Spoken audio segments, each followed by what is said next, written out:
Welcome to another episode of InRange. Coming to you today again with one of my favorite topics. Black powder, Old West firearms. And this is modern smokeless powder. I did a previous video, I think I've done more than one actually, in which I talk about the Reproduction Schofields from Uberte, the Italian Reproductions. And Smith & Wesson made a Performance Center one in 2000. And when they remade these guns or reissued them, they omitted a component that was important in the original design, which was a gas ring right around the front of the cylinder, which helped deal with black powder fouling. I don't know why Smith & Wesson omitted it from their reissue in 2000, but Uberte omitted it because they wanted to extend the length of the cylinder to make the gun compatible with .45 Colt, not just .45 Schofield. So they wanted to provide it in cartridges that people were more easily able to access and acquire today, and that makes a lot of sense. But what that meant was by omitting the gas cylinder ring, or the little gas seal ring, it kind of made the modern Reproductions no longer functional with the original propellant that they were designed to use in the 1870s, i.e. black powder. So, and of course, again, it doesn't matter very much because most people are going to use smokeless. That said, I am the guy I am, and I want to use these things with original propellants. I want that smoke and fire and all that. And when I was doing my experimentation, I found with regular black powder, this gun would foul up after a couple cylinders and seize to the point where you couldn't fire it. If I help it for the first round, no, here we go.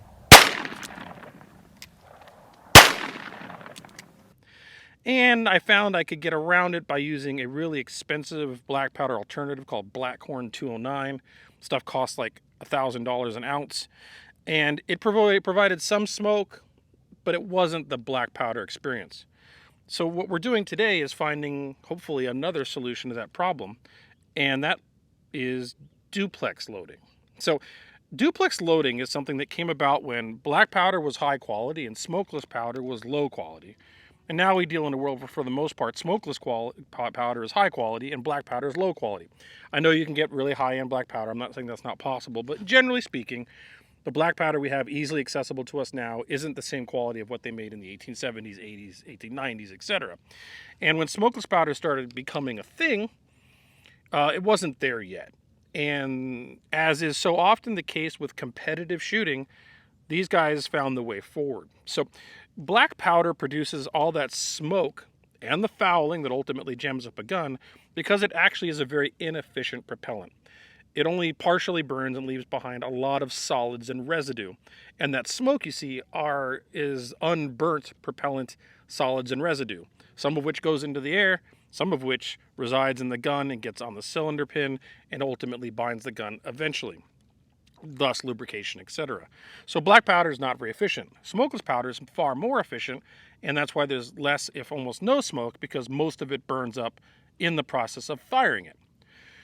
But back in the day, and there still is, like single shot black powder silhouette competition shooting.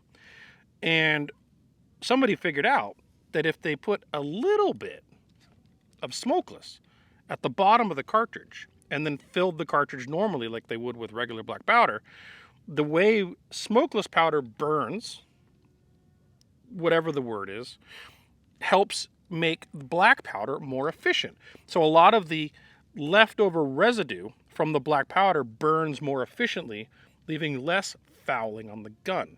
Now we're talking a tiny amount. So for example, a couple grains of smokeless to 20 grains of black powder or something like that.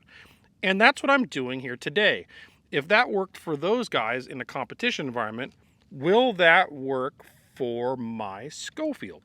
So what I've made is a whole bunch of duplex cartridges for my Schofield with a couple grains of smokeless on the bottom near the primer, which is how you want to do it, and the rest of the cartridge case filled with black powder.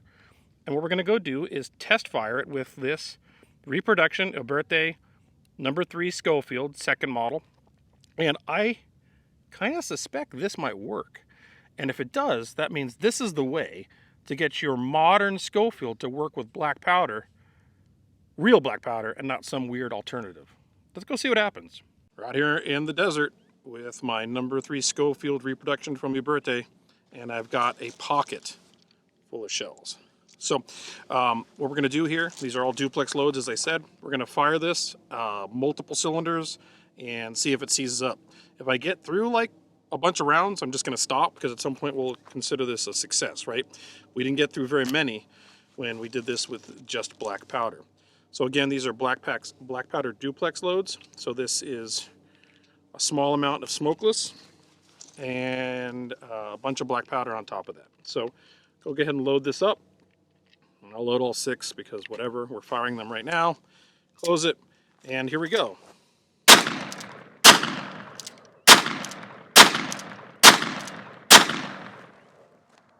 First cylinder worked fine, which I'm not surprised by. I expected that. But let's see if we can get through multiple. Felt nice and smooth, no issues whatsoever. Good smoke, good recoil, smells like black powder.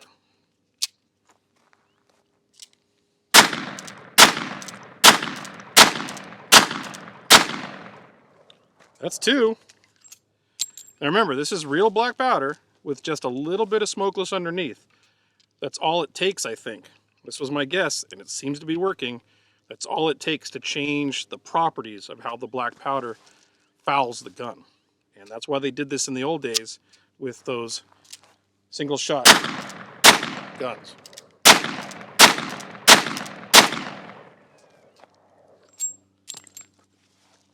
I think we have a success here.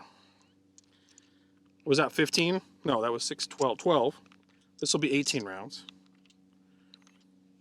It's not seizing up at all. Not at all.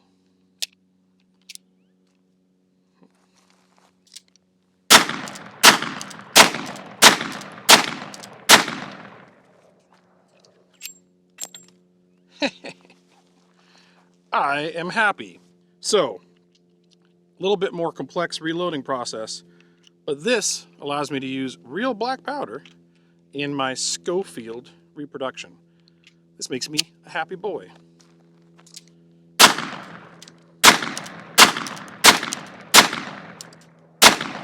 A little slow, but certainly not enough to cause a problem. Gun's hot too. One more cylinder.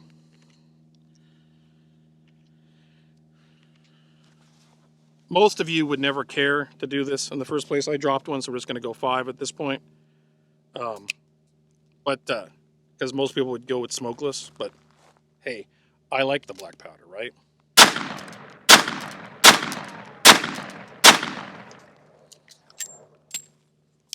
Whoop. One recalcitrant recalcitrant cartridge. That happens with these. Boop.